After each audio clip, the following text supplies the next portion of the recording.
Hello students, in this video we are going to discuss application on the basis of friction force. So we can find the acceleration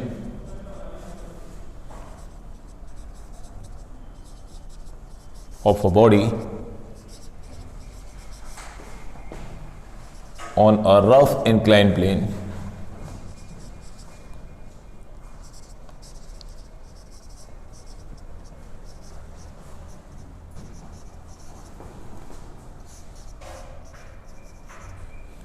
ठीक है, तो अगर मैं acceleration की बात करूं किसी भी पर्टिकुलर बॉडी की on a rough inclined plane, तो बॉडी स्लाइड डाउनवर्ड भी हो सकती है और अपवर्ड भी जा सकती है।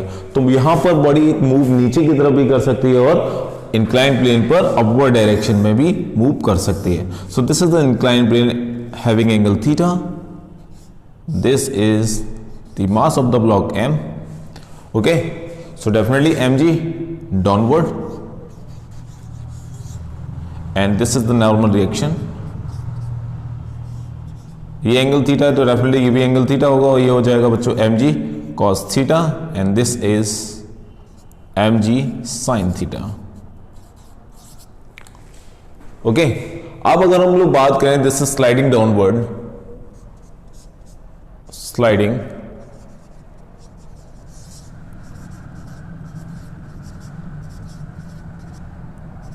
downward, it means that acceleration in the direction of mg sin theta and friction force opposite direction।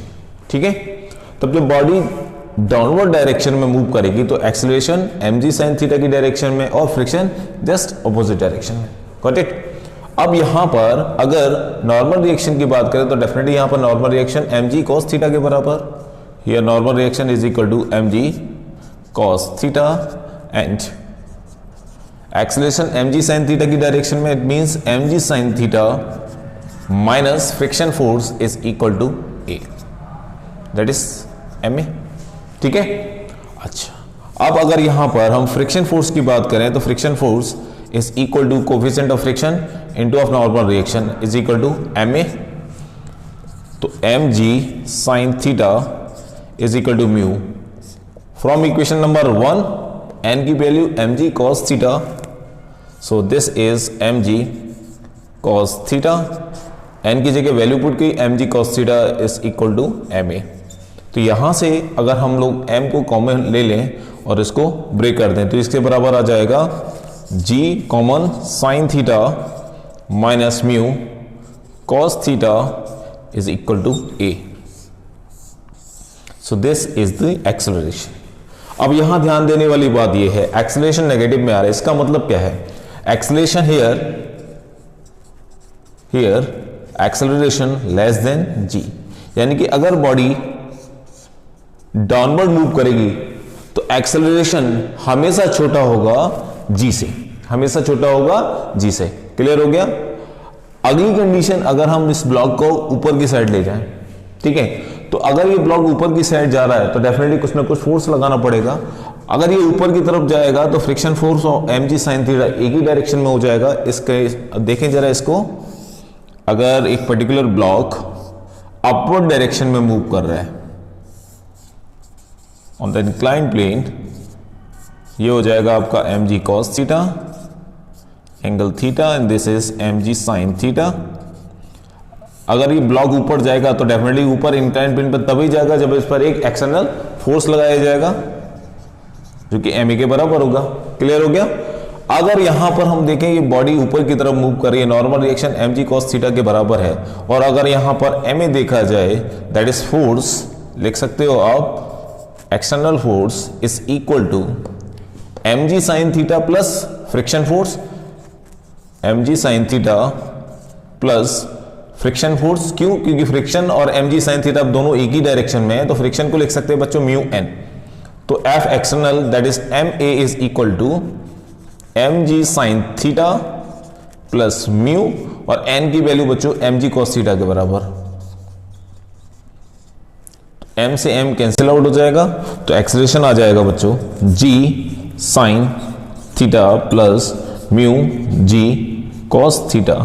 g अगर हम लोग कॉमन ले लेते हैं तो g under bracket sin theta plus mu cos theta. So this is acceleration. अब जरा इन दोनों कंडीशंस को देखिए, जब बॉडी डाउनवर्ड जा रही थी तब एक्सेलरेशन आ रहा था g sin theta minus mu cos theta, और जब बॉडी ऊपर की तरफ जा रही है तो एक्सेलरेशन आ रहा है g sin theta plus mu cos theta. इसका मतलब here acceleration greater than g, और जब बॉडी डाउनवर्ड जाएगी इसका मतलब एक्सेलरेशन लेस देन g। ठीक है, तो ये दो कंडीशन, जब एक्सेलरेशन किसी भी रफ इंक्लाइंड प्लेन पर एक्सेलरेशन हो रहा हो तब दोनों ही कंडीशन आपके पास आ जाएंगी, a लेस देन g और a ग्रेटर देन g। जब body moving downward then a less than g और अपवर्ड तो a ग्रेटर देन g। ठीक है, तो ये दो इंपॉर्टेंट कंडीशन, तो ये दोनों कंडीशन देखिए बहुत आसान कंडीशंस हैं। ठीक है, और इसको नोट करें। हो गया बच्चों? चलिए, अब अगर इसी पे बेस अगर न्यूमेरिकल दिया जाए तो न्यूमेरिकल में कहां चेंज आ सकता है? थीटा दे सकता है आपको। ठीक है, यहां से देखें, अगर आपसे पूछा जाए एक्सेलरेशन आपको फाइंड करना है तो थीटा आपको कुछ दे रखा है, 37 हो सकता है, 30 हो सकता है, 53 हो सकता है, 45 हो सकता है, कोई भी एंगल हो इंक्लाइन प्लेन का वो दे सकता है, और आपसे बोला जाए एक्सेलरेशन फाइंड करिए, तो यहां पर एक्सेलरेशन निकालने के लिए जी की वैल्यू अंडरस्टूड है, या 9.8 या 10 साइन थीटा, जो भी एंगल दे रखा होगा, mu between the contact surface, जो भी म्यू दे रखा हो, यहां से हम इजिली एक्सेलरेशन निकाल सकते हैं। अगर यहां से एक्सेलरेशन मिल गया, अगर आपसे पूछा जाए find the work done when the body sliding downward, तो वर्क डन भी निकाल सकते हैं। Work done is equal to force into displacement. कितना डिस्प्लेसमेंट करेगी ये बॉडी वो आपको दे रखा होगा, फोर्स हम निकाल ही सकते हैं क्योंकि ma की जो वैल्यू आई है यहां से देखें, and this is equal to ma which is force into displacement, you can find the work done. तो यहीं से हम वर्क डन भी निकाल सकते हैं। अगर इसी कंडीशन को हम देखें, अगर आपसे पूछा जाए वर्क डन निकालो तो work is equal to force into displacement. ठीक है, डिस्प्लेसमेंट कुछ दे रखा होगा, फोर्स की वैल्यू हम लोगों को ऑलरेडी पता है, this is equal to mg sin theta plus mu, minus का लेते हैं क्योंकि बॉडी नीचे की तरफ जा रही है, अगर बॉडी ऊपर जाएगी तो ये प्लस हो जाएगा, म्यू एन की जगह वैल्यू क्या रखेंगे, mg cos theta, mg cos theta into of displacement. ठीक है, तो इजिली हम लोग वर्क भी फाइंड कर सकते हैं। ठीक है, सो डोंट बी कंफ्यूज, जो भी कंडीशन एज इट इज दे रखी है तो आपको न्यूमेरिकल में लगानी है और आपको आंसर मिल जाना है। क्लियर हो गया? देखें इसको और नोट करें।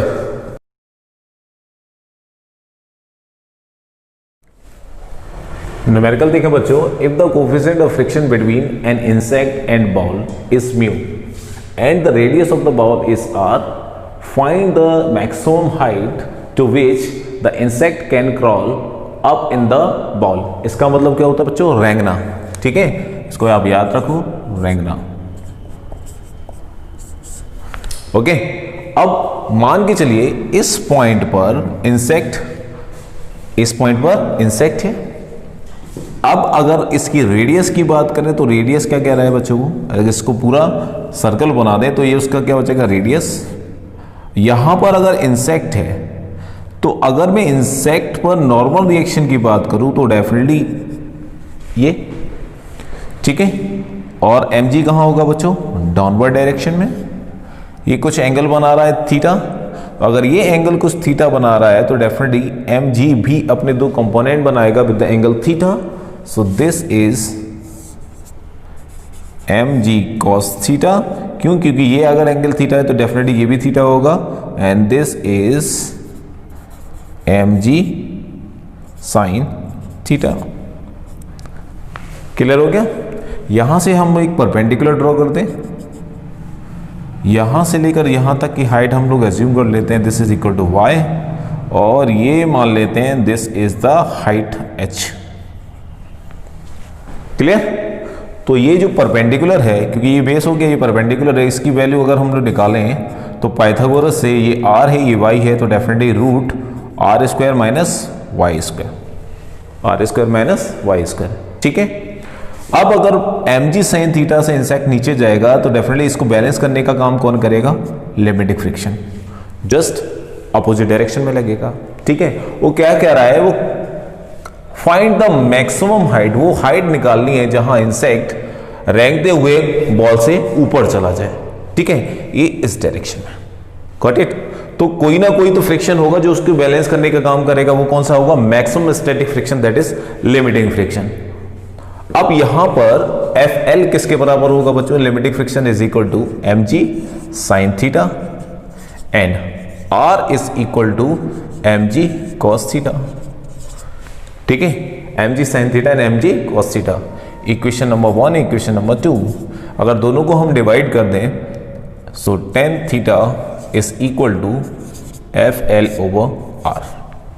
ठीक है, जो कि म्यू के बराबर होता है, सब लोग जानते हैं। क्यों? क्योंकि हम लोगों ने ऑलरेडी पढ़ रखा है mu is equal to FL over N, या नॉर्मल रिएक्शन R से रिप्रेजेंट करो या कोई दिक्कत नहीं है। ठीक है, अब यहां पर tan थीटा आ गया आपका म्यू के बराबर।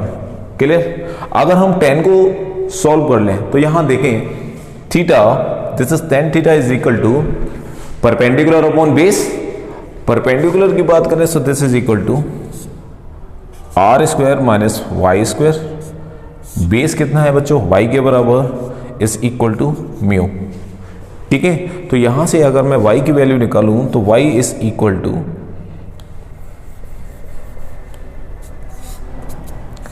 Under root r square minus y square upon mu, इसके बराबर। अब वो निकालना क्या चाह रहा है? Maximum height and this height. अगर मैं इस h की बात करूं, ये h किसके बराबर हो जाएगा बच्चों? Here h is equal to r minus y. तो मुझे y की वैल्यू पता है, तो y की वैल्यू है बच्चों r square minus y square upon mu. So this is the answer. ठीक है, या ये वाली हाइट आपको निकालनी है, तो ये हाइट किसके बराबर हो जाएगी? r माइनस वाई, क्योंकि r ये है, y ये है, this is r minus y. तो s is equal to r minus y की वैल्यू पुट कर दी, then you will get the maximum height. ठीक है, नोट करें इसको। नेक्स्ट देखें बच्चों, m1 m2 एक फ्लूइड से सस्पेंडेड है। ठीक है, आपको निकालना है एक्सेलरेशन एंड टेंशन। ठीक है, तो हम लोगों को पता है m2g डाउनवर्ड, टेंशन ऊपर, यहाँ टेंशन इस डायरेक्शन में, इसका m1g downward and normal reaction upward direction में। और यहाँ क्या लगने वाला है बच्चों? म्यू n, जो कि किसके बराबर है? m1g के बराबर है। ठीक है, normal reaction is equal to m1g, that's why यहाँ वैल्यू किसकी थी? म्यू n की। तो म्यू n की जगह हमने वैल्यू पुट कर दी, दिस इज म्यू m1g। ठीक है, अब यहां पर अगर हम लोग इसकी एफबीटी से इक्वेशंस निकालें, तो अगर एक्सेलरेशन m2 की डायरेक्शन में, तो यहां एक्सेलरेशन इस डायरेक्शन में होगा, तो यहां पर एक्सेलरेशन किसकी डायरेक्शन में? m2g की डायरेक्शन में। सो कैसे इसको लिखेंगे? सो दिस इज m2g, टेंशन ऊपर, m2a डाउनवर्ड डायरेक्शन में, तो यहां पर m2g minus tension is equal to m2a। So this is equation number 1। Again दूसरी देखें, this is the another one, m1, ये आपका t की डायरेक्शन में m एक्सेलरेशन है, अपवर्ड डायरेक्शन में n, ये आपका m1g, और यहां लग रहा है बच्चों म्यू m1g। तो एक्सेलरेशन की डायरेक्शन में tension, so t minus mu m1g is equal to m1a। So this is equation number 2। दोनों को ऐड कर दें या दोनों की इक्वेशन को सॉल्व करें, इक्वेशन 1 प्लस इक्वेशन 2, दोनों को ऐड करोगे तो t से t कैंसिल आउट हो जाएगा। ठीक है, तो यहां पर एक कॉमन m1 प्लस m2, और इधर देखें m2g minus mu m1g, so it can be written as g common, so this is m2 minus mu m1 over m1 plus m2, so this is acceleration।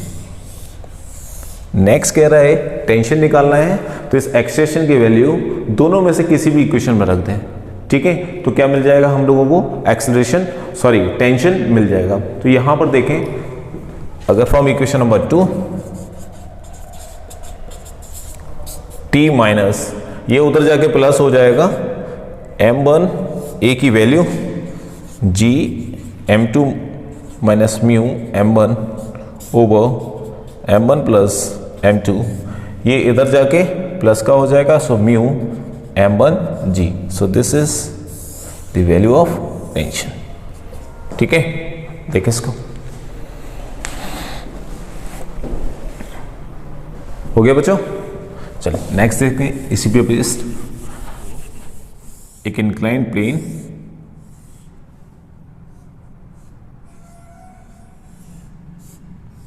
ये कोई मास m1 और ये है m2, acceleration downward direction में हो रहा है बच्चों,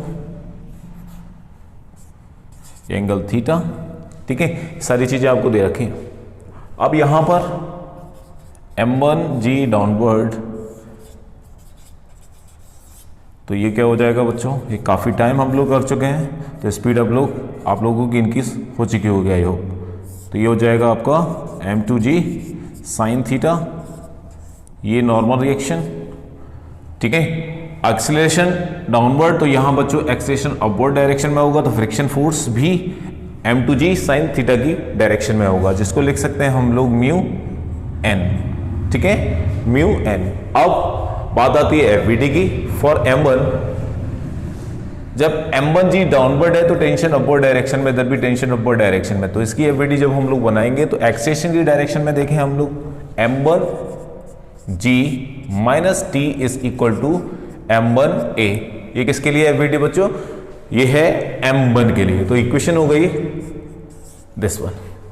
अब इंक्लाइंड के लिए देखें, m2g और म्यू n दोनों एक ही डायरेक्शन में है, एक्सेशन की डायरेक्शन में टेंशन दे रखा है, तो t minus m2g sine theta plus mu n की जगह वैल्यू रख दें m2g cos theta is equal to m2a। ठीक है, दिस इज इक्वेशन नंबर 2। दोनों इक्वेशन को सॉल्व कर लें फ्रॉम 1 and 2, तो t से t कैंसिल आउट, देखें t से t कैंसिल आउट हो जाएगा, तो ये बचेगा आपका m1g minus m2g sine theta plus mu m2g cos theta is equal to m1 plus m2। Acceleration common. ठीक है, अब यहां से हमें एक्सेलरेशन निकालना है, तो एक्सेलरेशन के लिए देखिए यहां से g कॉमन मिल रहा है। ठीक है, तो यहां से g आपका common m1 minus m2 sine theta plus mu m2 cos theta over m1 plus m2 is equal to acceleration. तो ये आ गया बच्चों एक्सेलरेशन। अब एक्सेलरेशन की वैल्यू दोनों में से किसी भी इक्वेशन में रख दें तो टेंशन निकल आएगा। यहां से देखें फ्रॉम इक्वेशन नंबर 1, तो t की वैल्यू, t इधर चला गया, m1a इधर आ गया, तो m1g माइनस m1a। अब a की वैल्यू एज इट इज यहां पुट कर दीजिएगा, तो क्या मिल जाएगा बच्चों, t मिल जाएगा। ठीक है, ये पूरी वैल्यू आप यहां पुट कर दें तो किसकी वैल्यू मिल जाएगी, t की वैल्यू, दैट इज टेंशन। ठीक है, बहुत आसान क्वेश्चन है। m1g डाउनवर्ड, उसी डायरेक्शन में एक्सेलरेशन है, तो m1g greater, that's why m1g minus t is equal to m1a। Inclined plane वाली इक्वेशन देखे for m2, t minus m2g sine theta plus mu m2g cos theta. Why, क्योंकि mu n and m2g sine theta both are in same direction, that's why दोनों को हम लोग plus कर देंगे। Normal reaction m2g cos theta के बराबर है, तो n को रिप्लेस कर दिया m2g कॉस थीटा से, तो वैल्यू निकल के आई ये वाली। इक्वेशन 1 और 2 को सॉल्व किया तो हमें एक्सेलरेशन मिल गया। एक्सेलरेशन की वैल्यू इक्वेशन नंबर 1 में रख दी तो हमें टेंशन मिल गया। ठीक है, तो ये हो गया एक्सेलरेशन एंड टेंशन इस न्यूमेरिकल का। ठीक है,